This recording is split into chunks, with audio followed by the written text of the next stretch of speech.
عشان كل ما انزل وصفة يوصل لكم اشعار يلا بينا نسمي ونصلي على رسول الله ونبدأ الفيديو بتاعنا. اول حاجة معايا كده كيلو من الدقيق، والسر هنا في الفطير لما عشان يطلع معاكي نافخ في الفرن ويطلع معاكي مورق كده، هي معلقة البيكنج باودر دي هتحطيها على الدقيق هيطلع معاكي زي ما شفتيه في اول الفيديو كده. ما شاء الله حاجة كده بجد تحفة. وهتنزلي هنا بمعلقتين كبار من السكر، وهتنزلي بمعلقة صغيرة من الملح. قلبي بقى كل المكونات بتاعتك كده اللي احنا حطيناها الجافة، وبعد كده هننزل بالمية، مية عادية خالص من الحنفية.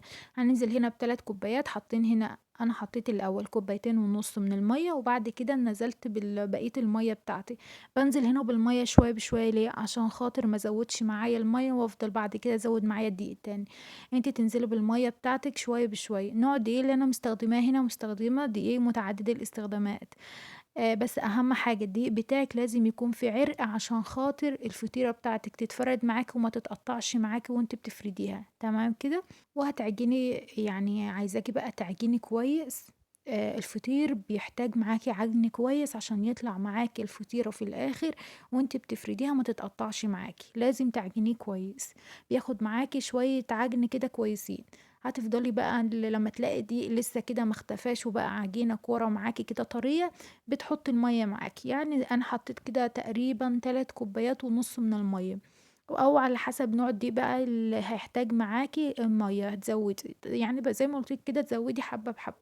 وهتفضلي بقى تعجني كويس جدًا مع بعض بالشكل ده. أهم حاجة تعجنيهم كويس.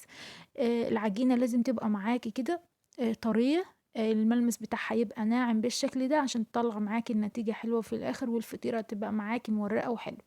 بس كده، هتكوريها بالشكل ده. بعد ما خلاص عجناها نقسمها على كورتين بالشكل ده، كورتين كبار يعني كده. الفطير بتاعنا مش هنكوره كور صغننة ولا أي حاجة، هما كورتين كبار كده وخلاص على كده. هنكورهم بالشكل ده. وبعد كده هتجيبي الصينية بتاعتك تدهنيها من الزيت وتحطي فيهم الكورتين بتوع الفطير بتاعنا. تمام على كده. لغاية دلوقتي سهل وما فيهوش أي حاجة صعبة. هتمسحي بس وشهم كده بمسحة بسيطة من الزيت عشان خاطر ما يشققش معاكِ، وهتغطيه بقى بكيسة، وهتسيبيه معاكِ يرتاح يعني قيمة ربع ساعة أو 15 دقيقة، يرتاح معاكِ شوية كده، وبعد كده إيه تشتغلي فيه عادي خالص. بس غطيته أهوّة. خلاص سِبته يرتاح شوية معايا. وبعد كده جبته خلاص بقى بالشكل ده. شايفين ما شاء الله باقول لكم إن العجينة ارتاحت وإن شاء الله تطلع معاكِ حلو. بس كده باحط شوية زيت كده عشان بس أفرد عليها كويس. هتلاقي العجينة معاكِ مستريحة، كل ما تريحيها تتفرد معاكِ على طول. بس كده مسحة من الزيت من فوق ومن تحت، وهتفردي من غير نشابة أو أي حاجة. بصوا أنا بافرد كده بإيدي بتتفرد معايا، وما شاء الله العجينة اللهم بارك بتمشي معايا سهلة كده، ومش محتاجة إن أنا أفردها بنشابة أصلًا. كل ما سبتيها ترتاح معاكِ تتفرد معاكِ بسهولة كده بإيديكِ. شايفين ما شاء الله؟ أهو بالشكل ده. تفرديها بقى على صينية، تفرديها على الرخامة، يعني زي ما أنتِ عايزة. معايا هنا كوباية من السمنة، دي سمنة على زبدة، نُص سمنة، سمنة نباتي والنُص التاني زبدة. زبدة عادية خالص، زبدة فلاحي. على فكرة الزبدة حلوة أوي بتورّق معاكِ العجينة عشان بيبقى فيها نسبة من المَيّة. بس أنتِ لو حابة تستخدمي بس سمنة بس ما فيش أي مشكلة، بس النتيجة هتبقى أحلى لو حطيتِ لها زبدة مع السمنة، ماشي؟ تمام كده. بس يعني أنا عايزة الزبدة والسمنة بتوعِك يبقى بدرجة حرارة الغرفة ما تسيّحيهمش. بتفردي العجينة زي ما فردناها كده، وتبتدي إن أنتِ تفردي عليها السمنة بتاعتِك بالشكل ده، بتكون طرية معاكِ السمنة. على الزبدة، وبتفرديها كده على العجينة، وتبتدي بقى إن أنتِ تجيبي السكينة وتقطّعيها بالشكل ده. هتقطّعيها ما تقطّعيش بقى من النُص، لأ من الأطراف بس زي ما أنتم الفيديو موضّح لكم أهو، ومن الجنب اللي ده ومن الجنب ده. وهتبتدي بقى إن أنتِ تجيبي التشكيل بتاعِك، هنشكّله بالشكل ده. هتجيبي أول حرف على الحرف التاني، الطرف على الطرف التاني، وبعد كده هتطبّقيها وتدخّليها كده في الطرف اللي بعده. شايفين أنا بُصّوا هو الفيديو موضّح بعضه. لو أنا مش عارفة يعني أشرح لكم كويس، بس أهو. أنا جِبت كده الطرف ده على الطرف ده، وبعد كده باطبّق. وبعد كده باجيب الطرف ده على الطرف ده، وأبدأ إن أنا أفردها كويس بإيدي بالشكل ده. وبرضه كده يعني إيه، يعني العجينة معاكِ هتمشّي معاكِ مش هتتقطع وأنتِ بتفرديها. بُصّوا أهو. وبعد كده هتجيبي برضه الطرف ده على الطرف ده، بس لمّا تجيبي العجينة على الناحية التانية، أهو. بس وتفردي بس العجين عليها كده. شايفين سهلة ازاي؟ عايزة اقول لكم طريقة الفرد دي سهلة، وبجد هتعملي لو عندك يعني 50 فطيرة بجد عايزة اقول لكم هتخلصيهم في ثواني. اهو بصوا خلاص طبقت الناحية دي جبتها بقى على اخر طبقة، وبطبقها بالشكل ده. شايفين اهو.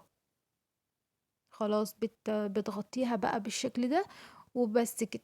دي خلاص كده خلصنا. شايفين مفيش اسهل من كده طبعا. جبت بقى الصينية اللي احنا اصلا هنسوي فيها، مسحتها مسحة كده من السمنة، وهبتدي بقى ان انا احط فيها الفطيرة بتاعتي، وهبتدي بس ان انا اغطيها بالكيس تاني، وادخلها التلاجة عندي 15 دقيقة بس تستريح معاكي، مش اقل من كده، تسيبيها تستريح معاكي في التلاجة. شايفين دي التانية اهوت، الفطيرة التانية. هتبتدي ان انت تعمليها الاول بالسكينة، وبعد كده تجيبي الطرف ده على الطرف ده وتطبقيها، وتطبقي زي ما وريتك في اول واحدة. شايفين سهلة ازاي؟ اظن ما فيش اسهل من كده.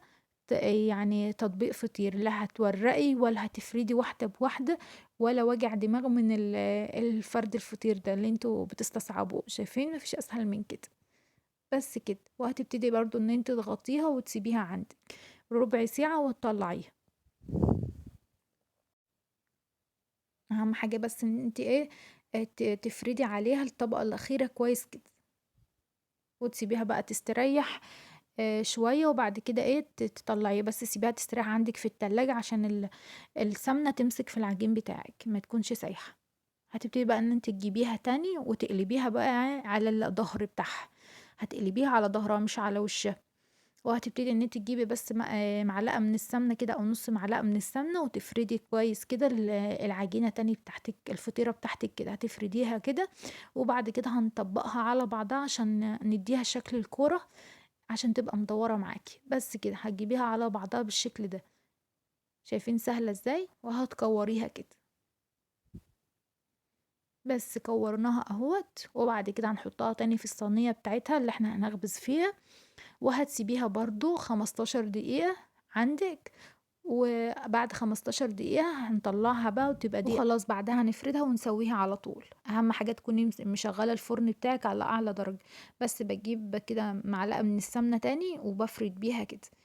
شايفين ما شاء الله بتتفرد معايا بكل سهولة ازاي؟ شايفين مفيش اسهل من كده. إيه عمايل فطير يعني حاجة سهلة بجد، ولو انت اول مرة تعملي فطير ان شاء الله يطلع معاكي تحفة. بس اهم حاجة تكوني مشغلة الفرن بتاعك، والتسوية برضو بتدي عامل مهم جدا في ان الفطير يطلع معاكي طري ومورق. خلاص خلصنا كده الفطير بتاعنا. بتشغلي الفرن بقى على اعلى درجة، بتدخلي الاول على فرن عالي، وبعد كده بتهدي النار.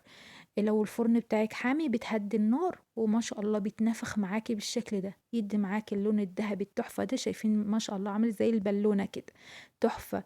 منفوخة الفطيرة معاكي، منفوخة. كل ما بقت منفوخة كده بتبقى مورقة معاكي في الآخر. بس شايفين ما شاء الله طلعتها طرية وتحفة. غطيها بقى ساعة ما تطلعيها على طول من الفرن، غطيها تطلع معاكي بالجمال ده. شايفين كل الورق اللي فيها ده؟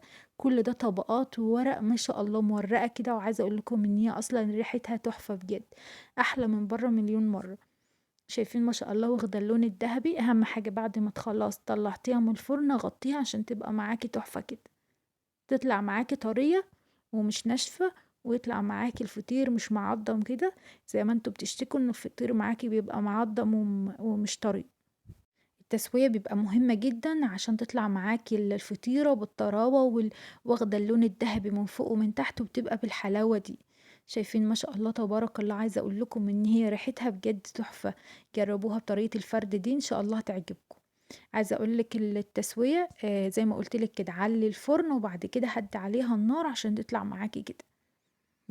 الاول بتدخليها زي ما قلت لك على فرن سخن، وبعد كده بتهدي النار شويه يستوي ينفخ معاكي، وبعد كده ياخد اللون الذهبي الحلو ده وتخرجيه. ما شاء الله بيبقى تحفه اهو. وتغطيها عشان تطلع معاكي الفطيره طريه ومش ناشفه. شايفين ما شاء الله كلها طبقات، وبجد تستاهل ان انتوا تجربوها. طريقه فرد سهله، وان شاء الله هتطلع معاكي تحفه. يا رب يا رب تجربوها كده وتقولوا لي رأيكم في الكومنتات، وعايزاكم بقى تشتركوا في القناة عشان انتوا بتتابعوني ومش مشتركين في القناة. لا انا عايزاكم كده تشتركوا في القناة وتفعلوا زر الجرس عشان ان شاء الله كل ما انزل وصفة يوصل لكم اشعار بيها. ماشي، ومتنسوش بقى تدعموني بلايك وشير مع اصحابكم عشان بجد محتاجة دعمكم معايا على الفيديوهات بتاعتي عشان توصل لأكبر عدد من الناس وناس تانية تشوف. شايفين ما شاء الله، كليها بقى بالعسل وبالألف هنا وشفا. عسل بقى بأي حاجة